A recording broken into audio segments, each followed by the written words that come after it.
മധ്യകേരളത്തിൽ അല്പം പ്രതിസന്ധിയുണ്ട്. തിരുവല്ലയിൽ സ്ഥിതി അല്പം രൂക്ഷമാണ്. ഈ മണിക്കൂറിൽ തിരുമൂലപുരം MC റോഡിൽ വെള്ളക്കെട്ട് രൂപപ്പെട്ടതോടെ ഗതാഗതം തടസ്സപ്പെട്ടിരിക്കുകയാണ്.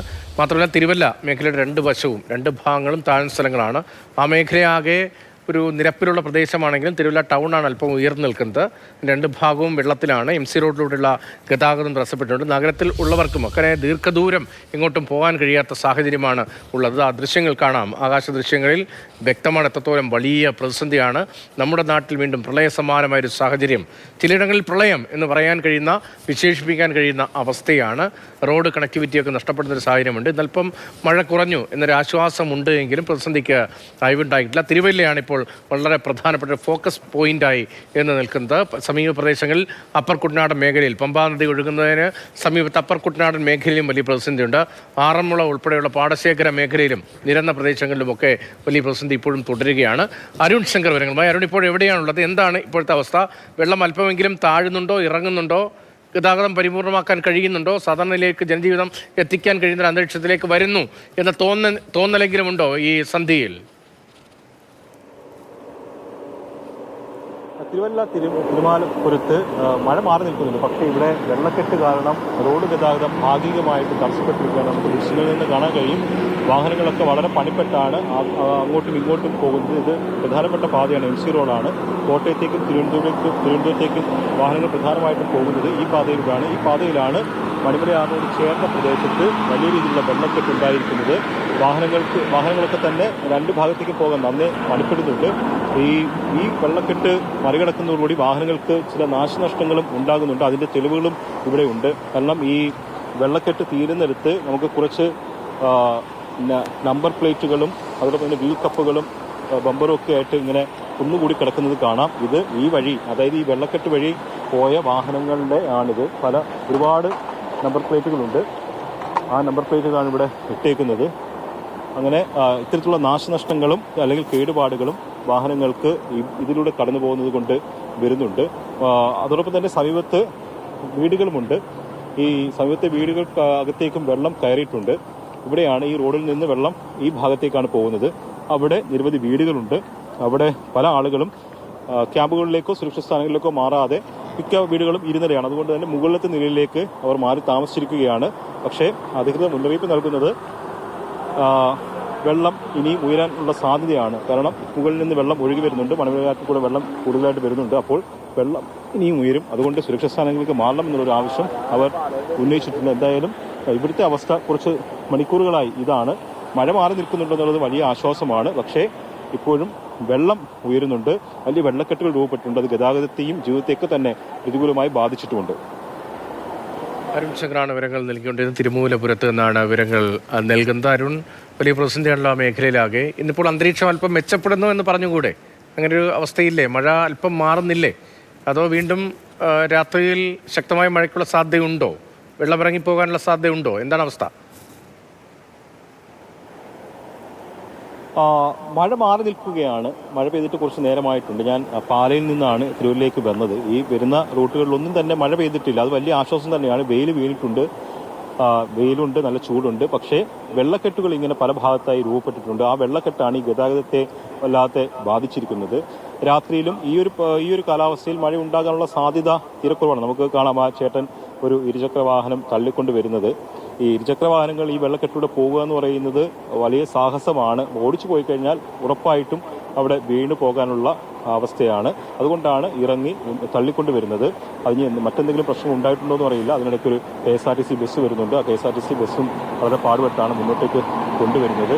ഇങ്ങനെ പോകുന്ന വണ്ടികളുടെ നമ്പർ പ്ലേറ്റാണ് ഊരിപ്പോകുകയും അതിലൂടെ കുടിക്കുകയും ചെയ്യുന്നത്. അപ്പം വലിയൊരു ദുരവസ്ഥ തന്നെയാണ് ഈ മേഖലയിൽ ജനങ്ങൾ അനുഭവിക്കുന്നത് എന്ന് തന്നെ പറയേണ്ടി വരും. സമീപത്തെ പല കടകളിലേക്കും വെള്ളം കയറിയിട്ടുണ്ട്. നിങ്ങൾ ഇവിടെ തന്നെയാണോ? ഇവിടെ ആണോ? അല്ല, ഇതറിഞ്ഞു വന്നതാണോ? നോക്കാൻ വന്നതാ. എവിടെ വീടാ? കൽക്കത്ത. മലയാളിയല്ല. ഇങ്ങനെ പല ആളുകളും ഇവിടെ ഇങ്ങനെ നിൽക്കുന്നുണ്ട്. ഇത് കാഴ്ച കാണാനായിട്ട് വന്നിട്ടുണ്ട്. ചേട്ടൻ എത്ര നേരമായിട്ട് വെള്ളക്കെട്ടുണ്ട്? ഇന്നലെ മുതൽ ഉണ്ടല്ലോ വെള്ളം. ഇന്നലെ മുതലുണ്ട് വെള്ളമുണ്ട്. ഇപ്പൊ വെള്ളം കൂടുതലാ. കൂടി വരുവാ. വെള്ളം കൂടുതലാ. സമയം എടുക്കുമോ? കുറേ സമയം, കാരണം ഇപ്പം ഡാം തുറന്നില്ലേ, കുറയാൻ തോന്നില്ല. കാരണം രാത്രിയിലെ വെള്ളം വരത്തുള്ളൂ. മൂഴ ഡാം തുറന്നിട്ടില്ലേ, അത് ചിലപ്പം രാത്രിയിലെ വെള്ളം ഇങ്ങനെ വരാൻ ചാൻസ് ഉള്ളൂ. ഇവിടെ ഇങ്ങോട്ടേക്കും വെള്ളം കെട്ടിട്ടുള്ളൂ, വീടുകളെല്ലാം വെള്ളം ഒത്തിരി പേരുണ്ട്. തിരുവല്ല ഇനി വേറെ എവിടെയൊക്കെയാണ് വെള്ളം കെട്ട്? ഇവിടെ ഇപ്പം ഇതിപ്പോൾ കുട്ടുമില്ല, അത് പ്രാവും കൂടെ അതിൻ്റെ ഉള്ളിൽ കുറേ സ്ഥലം അങ്ങോട്ടെല്ലാം വെള്ളമല്ലേ, ആ വഴി അങ്ങനെ പോകണം. അതായത് നമ്മുടെ ഇവിടെ ഈ അമ്പലം ഉണ്ടല്ലോ, ഈ അമ്പലത്തിൽ പുറവശത്തേക്ക് ഒത്തിരി വീടുകളൊക്കെ ഉണ്ട്, പറഞ്ഞ വെള്ളമാണ്.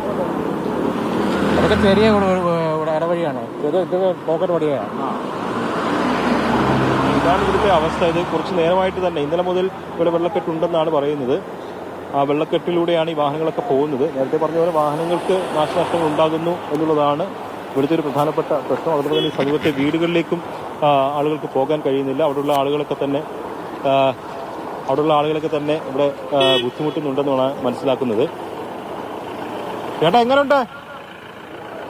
ഇത് ആദ്യമായിട്ടാണോ പോകുന്നത്? നേരത്തെ വന്ന് പോയതാണ്. എങ്ങനെയുണ്ട്? ഇപ്പൊ വെള്ളം കൂടിയോ? ഇപ്പൊ കൂടി കുറവാണ്. ഇപ്പോൾ രാവിലത്തെ വെച്ച് കുറവാണ്. വണ്ടി പൊക്കോളും. അപ്പൊ ചേട്ടൻ നേരത്തെ പോയിരുന്നു, അവിടുന്ന് തിരിച്ചു വരികയാണ് ചെയ്യുന്നത്. നിങ്ങളൊക്കെ നാട്ടുകാരാണോ? എങ്ങനെയുണ്ട് വെള്ളം? ഇപ്പൊ ഇച്ചിരി കുറഞ്ഞു വരുന്നുണ്ട്. ഇന്നലെയൊക്കെ ആണെങ്കിൽ അത്യാവശ്യം നല്ല വെള്ളം ബുദ്ധിമുട്ടായിരുന്നു. നമ്മുടെ മണിമലയാരോട് ചേർന്ന് കിടക്കുന്ന സ്ഥലമായതുകൊണ്ട് ഇതിലെ മണിമലയാറ്റിൽ നിന്നുള്ള വെള്ളം, അപ്പുറത്ത് നിന്ന് മണിമലയാറ്റിൽ നിന്നുള്ള വെള്ളം എല്ലാം കയറി വന്നു. ഓപ്ഷൻ ഇല്ല. റോഡിൽ എന്തെങ്കിലും വികസനം വരിക എന്നുള്ളൊരു ഓപ്ഷൻ മാത്രമേ ഉള്ളൂ. എല്ലാ വർഷവും വെള്ളം പോകുമ്പോൾ ഒരു ബുദ്ധിമുട്ടാണ്. ഇവിടെ കയറും നല്ല വെള്ളം. കഴിഞ്ഞ വർഷത്തെ വെള്ളം നല്ല വെള്ളമായിരുന്നു, പക്ഷെ ഈ വണ്ടികൾ പോകാൻ പറ്റാത്ത 18-ലെ വെള്ളം. ഇന്നലെയൊക്കെ കുറച്ചുകൂടെ നല്ല വെള്ളം ഉണ്ടായിരുന്നു, ഇതിനെക്കാട്ടും ഉണ്ടായിരുന്നു. ഇപ്പൊ ഇച്ചിരി കുറഞ്ഞ വെള്ളം. കഴിഞ്ഞ വർഷം നല്ല വെള്ളമായിരുന്നു. ഈ ലെവലിൽ വെള്ളം വന്നിട്ടുണ്ടായിരുന്നു. സ്കൈ ലൈനിൽ വെള്ളം പൊങ്ങുമ്പോൾ ഇവിടെ ഭയങ്കര ബുദ്ധിമുട്ടാണ്. റോഡുമാണ്, അത് തന്നെ മെയിൻ. ഒത്തിരി വണ്ടികൾ പോകുന്നൊരു തിരുവനന്തപുരം ഒക്കെ പോകുന്ന വണ്ടിയിൽ മെയിൻ ഹൈവേ ആണ്. ഇപ്രാവശ്യം ആണെങ്കിൽ നമ്പർ പ്ലേറ്റ് കുറവാണ്, അതിനാവശ്യം കൂട്ടിയിട്ടേക്ക്. താമസിക്കുന്ന എല്ലാ വീടുകളിലും ഈ ഒരു അത്യാവശ്യം എല്ലാ വീടുകളിലും വെള്ളം കയറിയിട്ടുണ്ട്. പിന്നെ ഇങ്ങോട്ട് മേളിലേക്ക് കയറി വരുന്നപ്പോൾ ഒരു കയറ്റമുണ്ട്, അവിടെ മാത്രമേ ഉള്ളൂ വെള്ളമില്ല. ബാക്കിയുള്ള എല്ലാ വീടുകളിലും വെള്ളം കയറുന്ന അവസ്ഥയാണ്. പോകാൻ വല്ല മാർഗമുണ്ടോ? ഇല്ല. അത് നമ്മുടെ അരയ്ക്ക് മേളിൽ വെള്ളമുണ്ട്, അങ്ങോട്ട് പോകും തോറും വെള്ളം കൂടി വരും. അവിടെയുള്ളവരൊക്കെ മാറ്റിയിട്ടുണ്ട്. അത്യാവശ്യം ആൾക്കാർ. പിന്നെ 2 നിലയുള്ള ആൾക്കാർ മേളിലേക്ക്, കുറേ ആൾക്കാർ മാറാനും മടിയാണ്, വീട് ഇട്ടിട്ട് പോകും. അതൊരു പ്രശ്നമാണ്. കാരണം പല ആളുകളും വീട്ടിൽ നിന്ന് മാറാൻ തയ്യാറാകുന്നില്ല. നേരത്തെ പറഞ്ഞ പോലെ 2 നില വീടൊക്കെ ഉള്ളവർ മുകളിലേക്ക് കയറി ഇരിക്കും. പക്ഷേ അങ്ങോട്ടേക്കും വെള്ളം വരും എന്നുള്ളത് അധികം പറഞ്ഞിട്ടുണ്ട്. പക്ഷേ ഒരു ആത്മവിശ്വാസത്തിന്റെ പേരിൽ അവരൊക്കെ നിന്നുപോവുകയാണ്. ഈ ഭാഗത്തേക്ക് നമുക്ക് അങ്ങോട്ട് പോകാൻ കഴിയില്ല, കാരണം കഴുത്തോളം വെള്ളം വരും. ഇവിടൊക്കെ എന്ന് പറഞ്ഞു കഴിഞ്ഞാൽ മുട്ടിന് മുകളിൽ വെള്ളമുണ്ട്, അരവരെയുള്ള വെള്ളം ഈ ഭാഗത്തുണ്ട്. അങ്ങോട്ടേക്ക് പോയി കഴിഞ്ഞാൽ അതിനെക്കാട്ടിലുമുണ്ട്. അപ്പോൾ അങ്ങോട്ടേക്ക് ഒരു വണ്ടി ഇല്ലാതെ നമുക്ക് എത്തിപ്പെടാൻ കഴിയില്ല. അവിടെ ഒരു നിലയൊക്കെയുള്ള വീട്ടുകാരെയൊക്കെ തന്നെ അവിടുന്ന് മാറ്റി പാർപ്പിച്ചിട്ടുണ്ടെന്നാണ് പറയുന്നത്. എന്തായാലും വലിയൊരു പ്രതിസന്ധി തന്നെയാണ് ഇത്. എല്ലാ കാലത്തും എല്ലാ വർഷവും വെള്ളം ഇവിടെ കയറാറുണ്ട്. അത് ഇവിടുത്തെ ഈ മണിമലയാറ്റിൽ വെള്ളം കൂടുമ്പോൾ ഇവിടെയും ഈ റോഡിലും വെള്ളം കയറാറുണ്ട്. അത് എല്ലാ വർഷത്തെയുള്ള ഒരു പതിവാണ്.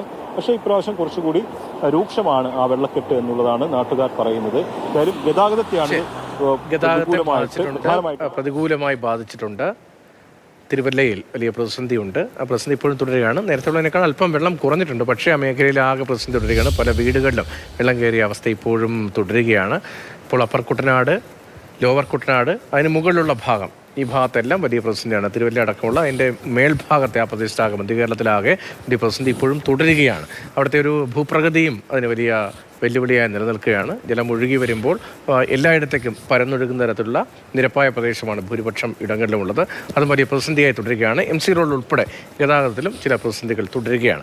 അതേസമയം മൂഴിയാർ അണക്കെട്ടിലെ ജലം എത്തുമ്പോൾ ചെങ്ങന്നൂരിൽ പമ്പയിലെ ജലനിരപ്പ് 3 അടി കൂടി ഉയർന്നേക്കാമെന്ന് മന്ത്രി M. ലിജു പറഞ്ഞു. തോട്ടപ്പള്ളിയിലൂടെ കൂടുതൽ വെള്ളം ഒഴുക്കിവിടാനുള്ള ക്രമീകരണം ഏർപ്പെടുത്തും. ആശങ്കപ്പെടേണ്ട സാഹചര്യമില്ല എന്നും മന്ത്രി M. ലിജു മാതൃഭൂമി ന്യൂസിനോട് പറഞ്ഞു.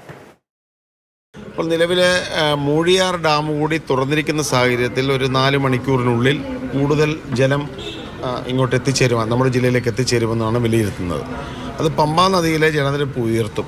പമ്പാ നദിയിലെ ജലനിരപ്പ് ഉയർത്തുമ്പോൾ ചെങ്ങന്നൂരിൽ പ്രദേശങ്ങൾ, തിരുവമ്പണ്ടൂർ, പാണ്ടനാട്, ചെങ്ങന്നൂർ നഗരസഭ തുടങ്ങിയ സ്ഥലങ്ങളിൽ ജലനിരപ്പ് ഉയരും എന്നാണ് വിലയിരുത്തുന്നത്. 3 അടിയിൽ പരം ജലം ഉയരുമെന്നാണ് കരുതുന്നത്.